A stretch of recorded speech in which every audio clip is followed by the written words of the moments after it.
নমস্কার। আজ আমার কবিতা আমার নিজেরই লেখা। কবিতার নাম আমার বুনো। সম্পূর্ণ কবিতাটি শুনে আমার পাশে থাকার অনুরোধ রইল। আমি এমন একটা বুনো চাই যে সকাল হলেই ছটফট করে বলবে, শুভ সকাল ভাইয়া। ভাইয়া কেমন আছো? বেলা বাড়ার সাথে সাথেই খোঁজ নেবে, ভাইয়া নাস্তা করেছো? আমি এমন একটা বুনো চাই সে শত কাজের মাঝেও বারবার খোঁজ নেবে, ভাইয়া কি করছো? দুপুরে নিজে খাবার আগে সে বলবে, ভাইয়া তুমি খেয়েছো?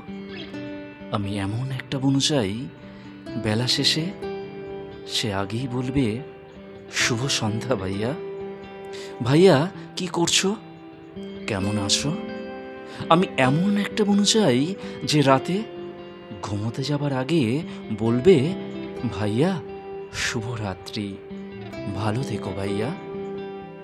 আমি এমন একটা বুনো চাই যে তার সকল মনের কথা তার ভাইয়াকে শেয়ার করবে, তার সকল চাওয়া পাওয়া, আবদার, আনন্দ তার ভাইয়াকে জানাবে।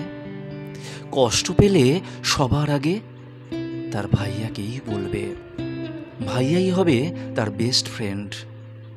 সারাদিন খুনসুটি করবে, মাঝে মাঝে একটু আধটু রাগ অভিমানও করবে। আমি এমন একটা বুনো চাই মাঝে মাঝে ঝগড়া করে কথা বলাও বন্ধ রাখবে আর নীরবে চোখের জল ঝরাবে। আমি এমন একটা বুনো চাই যে তার নীরবে আমি ছটফট করব। আমি এমন একটা বুনো চাই যার জন্য আমি সকলের সাথে হিংসে করব।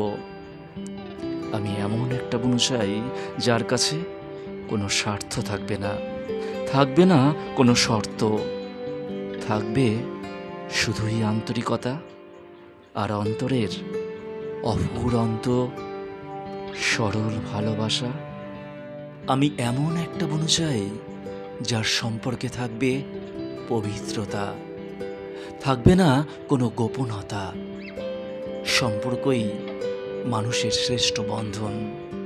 এটাই বেঁচে থাকুক মানুষের হৃদয়ে, মানুষের অন্তরে।